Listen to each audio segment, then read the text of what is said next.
Hi అండి, welcome to my channel మా ఇంటి అభిరుచులు.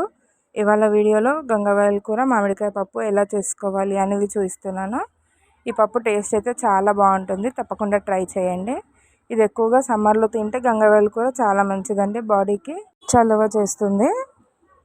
నేను చెప్పిన ప్రాసెస్లో ట్రై చేయండి, పప్పు టేస్ట్ అయితే చాలా బాగుంటుంది. ముందు దానికోసం 1.5 గ్లాస్ వరకు పప్పు ప్రెషర్ కుక్కర్లో వేసుకొని 2-3 టైమ్స్ బాగా వాష్ చేసుకోవాలి.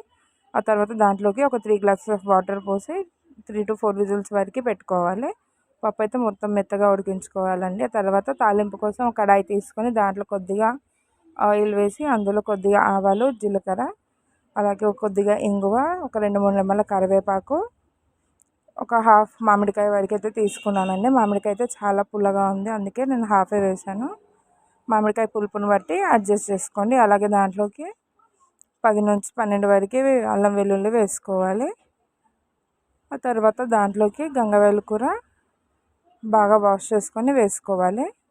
గంగవాయల కూర వేసుకున్న తర్వాత ఒకసారి బాగా కలిపి లిడ్ క్లోజ్ చేసుకొని 2 minutes కుక్ చేసుకోవాలి. ఆ తర్వాత దాంట్లోకి కొద్దిగా పసుపు యాడ్ చేసుకోవాలి. పసుపు యాడ్ చేసి ఒకసారి ఫ్రై అయిన తర్వాత దాంట్లోకి కొద్దిగా వాటర్ వేసి మామిడికాయ ముక్కలు సాఫ్ట్గా అయ్యే వరకు ఉడికించుకోవాలి. ఇక్కడ పప్పు కూడా ఉడికిపోయిందండి, చూస్తున్నారు కదా.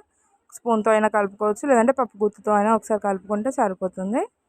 ఇప్పుడు మ్యాంగో పీసెస్ కూడా ఉడికిపోయాయి. దాంట్లోకి పచ్చికారం యాడ్ చేస్తున్నాను. పచ్చికారం అంతా పప్పులోకి కలిసిపోయేలా ఒకసారి బాగా కలుపుకొని దాంట్లోకి కొద్దిగా సాల్ట్ యాడ్ చేసుకోవాలి. ఆల్రెడీ నాకు పచ్చికారంలో కొద్దిగా ఉందండి, అందుకని కొద్దిగానే యాడ్ చేశాను.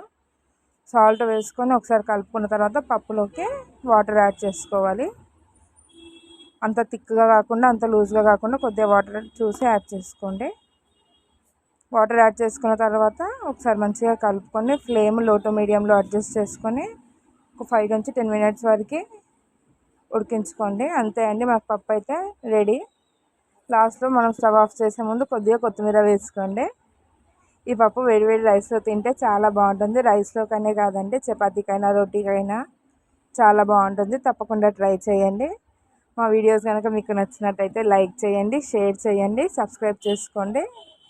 Thank you for watching.